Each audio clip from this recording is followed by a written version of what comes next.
This is the chord change from C to F as a bar chord. It looks very simple. I'll break it into a couple of steps for you to practice, and hopefully in a few weeks you will have it that easy as well. First of all, from C, if we take our second finger down one string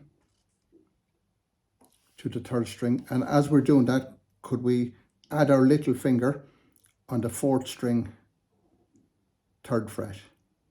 Yeah, so we'll just do that part from C to that. And that chord change would be okay while you're waiting. It's not exactly an F, but it would be acceptable in a lot of songs while you're waiting to get the full bar chord change. So that change again, C, second finger down and little finger on the fourth string. And the idea is to be able to do the two simultaneously, because good chord changing means moving fingers at the same time, not one at a time.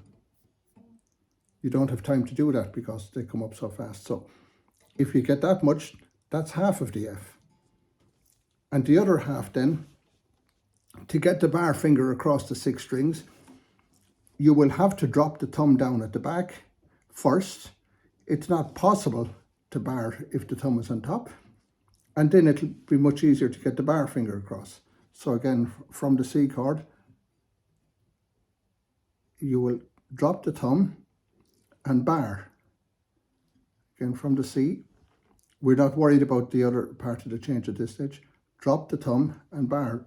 And the idea is to be able to do both at the same time. Drop the thumb and bar. Or else the thumb slightly before it does make it easier than that thumb before it. But it will not be possible to keep your thumb up there and bar it. It can't be done. So once you've got that half good and the other half, if you can slowly put the two together, which is that. Do you see the way I slowly move my second finger down and little and bar and thumb, all 4 simultaneously, very, very slowly. That will be a lot harder to do.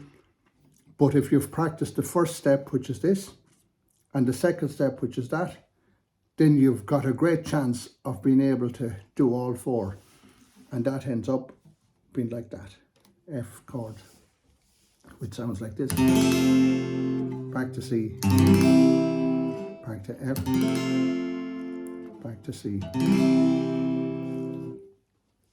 So, because so many songs have to change, it's also very wise to actually reverse this drill. So, to get back to C, you would drop the bar and bring up the thumb. That would be the first half. And you would lift the little finger and bring up the second finger. That gets you back to C, and that's the second half of the drill. So that's it done backwards. And then you do all 4 moves together to get you back to C. It will take a good few weeks. It's one of the most difficult chord changes when learning guitar. There's an added payoff if you do it this way. If you notice, we haven't moved the third finger for the whole, this short lesson. But if you were changing it to a bar chord further up, can you see the way the third finger stays on the string to change to all these E-shaped bar chords up along? It doesn't come off. So once you get it as a pivot for this one, if you were going here or here, that finger stays on that string, which makes all of these easier.